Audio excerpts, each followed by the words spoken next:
भारतीय साहित्य में एक डिबेट चलता है कि भगवान बुद्ध भगवान विष्णु के अवतार थे या नहीं थे। लंबा डिबेट चला है। तो बुद्ध विष्णु के अवतार थे या नहीं थे, इसकी जांच के लिए हम जितने भारत में बुद्धिस्ट राजे हुए उनके अभिलेखों की जांच करेंगे कि क्या किसी बुद्धिस्ट राजा ने कहीं अपने अभिलेखों में यह बात लिखवाई है कि बुद्ध विष्णु के अवतार थे। तो इस क्रम में हम सबसे पहले जो प्राचीन भारत के सबसे बड़े बौद्ध राजा हुए सम्राट अशोक, उनके अभिलेखों की जांच करेंगे। तो उनके अभिलेखों में हम देखते क्या है कि बुद्ध की चर्चा है। सम्राट अशोक के अभिलेखों में बुद्ध की चर्चा है, धम्म की चर्चा है, संघ की चर्चा है, लेकिन यह चर्चा कहीं नहीं है कि बुद्ध विष्णु के अवतार थे। मतलब कि अशोक काल में बुद्ध को विष्णु का अवतार नहीं माना जाता था।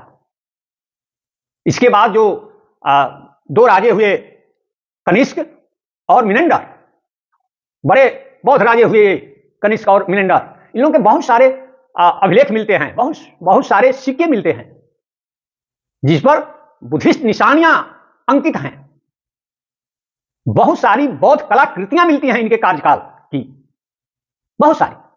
लेकिन किसी कलाकृति पर या इन राजाओं के सिक्कों पर या इन लोगों के तमाम इंस्क्रिप्शंस मिलते हैं, इन तमाम चीजों पर कहीं भी किसी रूप में नहीं मिलता है कि भगवान बुद्ध भगवान विष्णु के अवतार थे। ये तो बहुत पहले की मैं बात बता रहा हूं। आप एकदम इधर आ जाइए।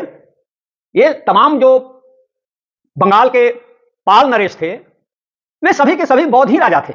बौद्ध राजाओं की सूची बहुत लंबी है। क्या दक्षिण भारत, क्या पूर्वोत्तर भारत, क्या उत्तर भारत, क्या पश्चिम भारत, क्या पश्चिमोत्तर भारत, वंश के वंश बौद्ध थे और उस वंश के तमाम राजे बौद्ध थे। इसकी एक लंबी सूची है जिसमें सैकड़ों राजा शामिल हैं। सबकी चर्चा यहां मैं नहीं कर सकता, मुश्किल है। लेकिन मैं पाल वंश की चर्चा इसलिए कर रहा हूं कि पाल नरेशों ने बौद्ध धर्म का ध्वज बहुत लंबे समय तक भारत में फहराए रखा। उसके एक राजा मैं धर्मपाल की चर्चा करता हूं, जिन्होंने 50 बौद्ध विहार बनवाए थे, जिनका शासन 40 सालों तक था और धम्म ध्वज को कभी उन्होंने झुकने नहीं दिया। उनकी एक उपाधि थी विक्रमशील, माने उनमें पराक्रम भी था, विक्रम भी था और धम्म का शील भी धारण करते थे, इसलिए उनकी एक उपाधि विक्रमशील थी। और इसी विक्रमशील उपाधि के आधार पर ये जो बिहार में विक्रमशिला बौद्ध विहार है, उन्होंने ही उसे बनवाया था।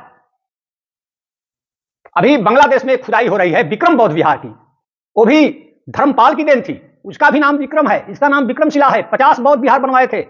9वीं सदी के आरंभ तक उनका शासन था। तमाम उनके बौद्ध विहार मिलते हैं। अब तो मैंने तो 50 बताया, लेकिन बहुत सारे उनके अभिलेख भी मिलते हैं, सिक्के मिलते हैं, लेकिन कहीं भी माने 9वीं सदी के आरंभ तक कहीं से भी हम लोगों को यह नहीं मिलता है कि बुद्ध विष्णु के अवतार थे। इस बीच बहुत सारे चीनी यात्री हमारे देश में आए हैं, जिनको धम्म सीखने की लालसा थी, उत्कट लालसा थी। उसी पर रिसर्च करने के लिए आए, उसकी खोज करने के लिए आए, बहुत गहन काम किए, सूक्ष्म ढंग से बौद्ध धर्म की उन लोगों ने व्याख्या की है। जितने भी बौद्ध स्थल थे उसको पैदल ही नाप दिए थे। 5वीं सदी में फाहियान आए, बौद्ध स्थलों का चप्पा चप्पा छान मारे। 10 साल तक रहे फाहियान भारत में और बौद्ध धर्म की पुस्तकों को तलाशते रहे, बौद्ध विहार की यात्राएं की, लेकिन कहीं भी भारत में उनको यह नहीं मिला कि बुद्ध विष्णु के अवतार थे। लुम्बिनी गए, कुशीनगर गए, बोध गया गए, सारे स्थलों को 5वीं सदी में फाहियान ने यात्रा की। 10 साल रहे, किसी ने नहीं कहा उनको कि बुद्ध विष्णु के अवतार हैं। इसके बाद ह्वेनसांग आए और ह्वेनसांग तो 16 साल भारत में रहे, 16 इयर्स और 16 साल पूरे भारत की यात्रा की, यहां तक कि दक्षिण में कांची तक गए, गुजरात वगैरह तो गए ही, इधर उत्तरी भारत को छान मारे, नालंदा में रहे, लेकिन उनको भारत में कहीं भी यह सबूत नहीं मिला कि बुद्ध विष्णु के अवतार हैं। कहीं नहीं जिक्र किया है अपनी डायरी में, अपने यात्रा वृत्तांत में, न फाहियान ने किया है, न वेंसांग ने किया है, कहीं वर्णन नहीं किया है कि बुद्ध विष्णु के अवतार हैं। तो मैं कहा कि फाहियान 10 साल भारत में घूमते रहे। तो फाहियान आए थे 5वीं सदी में, वेंसांग आए थे 7वीं सदी के उत्तरार्ध में, पूर्वार्ध में, और एक और चीनी यात्री थे, उनका नाम था इत्सिंग, वे आए थे 7वीं सदी के उत्तरार्ध में, माने 7वीं सदी के उत्तरार्ध में आए थे। वे तो 10 साल नालंदा महाविहार में ही रहे। फाहियान तो 10 साल भारत में घूमे, और इत्सिंग जो 7वीं सदी के उत्तरार्ध में भारत आए थे, वे तो 10 साल नालंदा महाविहार में ही रहे। लेकिन उनको कहीं कोई नहीं बताया, नहीं कोई ऐसा अवशेष उन्होंने देखा, नहीं किसी को कहते हुए सुना कि बुद्ध विष्णु के अवतार हैं। कहीं अपने यात्रा वृत्तांत में इन तीनों यात्रियों ने कहीं चर्चा नहीं की है कि बुद्ध विष्णु के अवतार हैं। न फाहियान ने की है, न वेंसांग ने की है, न इत्सिंग ने की है। 8वीं सदी में कोरिया के एक बौद्ध यात्री आए थे, हाइचो। हाइचो ने भी कहीं जिक्र नहीं किया है कि बुद्ध विष्णु के अवतार हैं।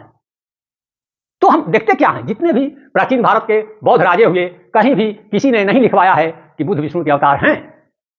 बहुत सारे चीनी यात्री आए अपने देश में, फाहियान, वेंसांग, इत्सिंग, हाइचो, किसी ने कहीं कुछ नहीं लिखा इस बारे में, न सुना न देखा कि बुद्ध विष्णु के अवतार हैं। तो यह जो डिबेट चलता है वह साहित्य के आधार पर चलता है, खासतौर से संस्कृत साहित्य के आधार पर यह डिबेट चलता है। इसमें जैसे विष्णु पुराण है, श्रीमद् भागवत पुराण है, और ये आपको स्कंद पुराण है, वराह पुराण है। इन सब पुराणों में इस बात की चर्चा है कि बुद्ध विष्णु के अवतार हैं। तो बहुत सारे पश्चिम के विद्वान यह मानते हैं कि यह गुप्त काल में यह बात चर्चा में आई कि बुद्ध विष्णु के अवतार हैं, इसलिए कि विष्णु पुराण में यह बात लिखी हुई है। अब विष्णु पुराण को पश्चिम के विद्वानों को भ्रम हुआ कि वह गुप्त काल में लिखा गया है, इसलिए पश्चिम के विद्वानों ने मान लिया कि गुप्त काल से यह परंपरा चल पड़ी कि बुद्ध विष्णु के 9वें अवतार हैं। लेकिन विष्णु पुराण गुप्त काल का नहीं है, यह बात मैं नहीं कह रहा हूं। हिंदी के एक बहुत बड़े विद्वान हुए हजारी प्रसाद द्विवेदी, उनकी किताब है हिंदी साहित्य की भूमिका। उसके पेज 73 पर यह बात लिखी है कि विष्णु पुराण में कैंकिल राजाओं का जिक्र है। ये लोग आंध्र प्रदेश में शासन करते थे। 500 ईस्वी से 900 ईस्वी के बीच इन लोगों का शासन था वहां, मतलब कि 10वीं सदी तक। उसका जिक्र है विष्णु पुराण में। तो 400 वर्षों तक इन लोगों ने शासन किया, 10वीं सदी तक कैंकिल राजा आंध्र प्रदेश में, और विष्णु पुराण में इसका जिक्र है। इसका मतलब हुआ कि 10वीं सदी तक का इतिहास समेटे हुए है विष्णु पुराण। तो 10वीं सदी से पहले तो हम लोग इसको ले नहीं जा सकते हैं। अब उसका रेफरेंस बता देता हूं, विष्णु पुराण का वो श्लोक संख्या आप देख लीजिएगा। ये 24वां अध्याय का 55वां श्लोक है, जिसमें कैंकिल राजाओं का जिक्र है। तो इस आधार पर जो विद्वान मानते हैं कि बुद्ध को विष्णु का अवतार गुप्त काल में घोषित किया गया और विष्णु पुराण को आधार बताते हैं, तो वो विष्णु पुराण में कैंकिल राजाओं का जिक्र है, जिनका शासन आंध्र प्रदेश में 10वीं सदी तक था।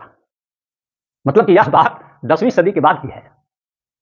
और उन लोगों की राजधानी किलकिला, उसका जिक्र श्रीमद् भागवत पुराण में है, और वो श्रीमद् भागवत पुराण 12:1-32 उसका रेफरेंस है। श्रीमद् भागवत पुराण में किलकिला का वर्णन है, जो कैंकिल राजाओं की राजधानी थी, और इसका जिक्र मत्स्य पुराण में भी है, अध्याय 272 के श्लोक 24 में। इसका मतलब क्या? इसका मतलब कि ये सब पुराण 10वीं शताब्दी तक के तथ्यों का वर्णन करते हैं। इसको बहुत पीछे नहीं ले जाया जा सकता है। और फिर बुद्ध को विष्णु का अवतार मानने वाले जो पुराण हैं, उनमें है स्कंद पुराण, वराह पुराण, इसमें भी जिक्र है स्कंद पुराण और वराह पुराण में। तो स्कंद पुराण और वराह पुराण दोनों में रामानुजाचार्य का वर्णन है, रामानुजाचार्य का वर्णन है। और इतिहासकार मानते हैं कि रामानुजाचार्य 11वीं शताब्दी में थे। जिस रामानुजाचार्य की चर्चा स्कंद पुराण और वराह पुराण में है, वो रामानुजाचार्य भारतीय इतिहास में 11वीं सदी में थे। मतलब कि स्कंद पुराण और वराह पुराण, इन दोनों पुराणों को 11वीं सदी से पहले नहीं ले जाया जा सकता है। इसीलिए हजारी प्रसाद द्विवेदी ने हिंदी साहित्य की भूमिका उसी पुस्तक के पृष्ठ 168 पर लिखा है कि ये तमाम पुराण 13वीं और 14वीं शताब्दी के हैं। आप देख लीजिएगा, लेकिन एकदम अपडेट कि गौतम बुद्ध विष्णु के अवतार हैं, इसका जिक्र अग्नि पुराण में मिलता है, अग्नि पुराण में। और ये अग्नि पुराण को प्रायः विद्वानों ने माना है कि यह मेडिवल एज की रचना है। उसका कारण क्या? उसका कारण जैसे जो एक काव्य शास्त्री थे भोज, जिनकी चर्चित पुस्तक है सरस्वती कंठाभरण, उसका प्रभाव अग्नि पुराण पर है। और अग्नि पुराण को पहली बार उद्धृत किया है साहित्य दर्पण के रचनाकार विश्वनाथ ने। और जो विश्वनाथ थे वो जानते हैं कब के थे? विश्वनाथ जो थे वे थे आपको 14वीं सदी के। इसका मतलब क्या? इसका मतलब यह हुआ कि अग्नि पुराण में भोज के ग्रंथों का प्रभाव है, तो भोज थे 11वीं सदी में। अब पहली बार अग्नि पुराण को कोट किए कौन? विश्वनाथ, वो 14वीं सदी में थे। मतलब इस बीच की रचना है अग्नि पुराण। अब भविष्य पुराण में भी सीधे सीधे है कि गौतम बुद्ध विष्णु के अवतार हैं। तो भविष्य पुराण तो बहुत बाद में रचा गया है, क्योंकि उसमें विक्टोरिया का भी वर्णन है। अकबर का तो है ही, विक्टोरिया का भी है। तो कुल मिला करके आप महसूस कर रहे होंगे कि ये बुद्ध को विष्णु का अवतार जयदेव के समय में, एक कवि हुए जयदेव 13वीं सदी में, उन्होंने बाकायदे, उसको मैं कोट करना चाहता हूं, उनका जो दशावतार स्तोत्र है उसमें सीधे सीधे यह बात लिखी हुई है। उसको मैं उसका हिंदी में मैं उसका अनुवाद पढ़ देना चाहता हूं कि हे केशव, हे भगवान हरि, आपने बुद्ध शरीर धारण कर सदय और सहृदय होकर यज्ञ विधानों द्वारा पशुओं की हिंसा देखकर श्रुति समुदाय की निंदा की है। ये हैं वैष्णव कवि जयदेव, जिन्होंने स्पष्ट मुहर लगाई कि बुद्ध विष्णु के अवतार हैं, और अग्नि पुराण ने उसका समर्थन किया। तो कुल मिला जुला करके धर्मवीर भारती थे, उन्होंने सिद्ध साहित्य पर रिसर्च किया है। धर्मवीर भारती बहुत बड़े कवि थे हिंदी के। तो धर्मवीर भारती का जो पीएचडी है वो सिद्ध साहित्य पर है। तो उसमें उन्होंने बताया है कि जयदेव, महाकवि जयदेव के समय में बुद्ध को विष्णु का अवतार घोषित किया गया है। आपने सुना, बहुत बहुत धन्यवाद।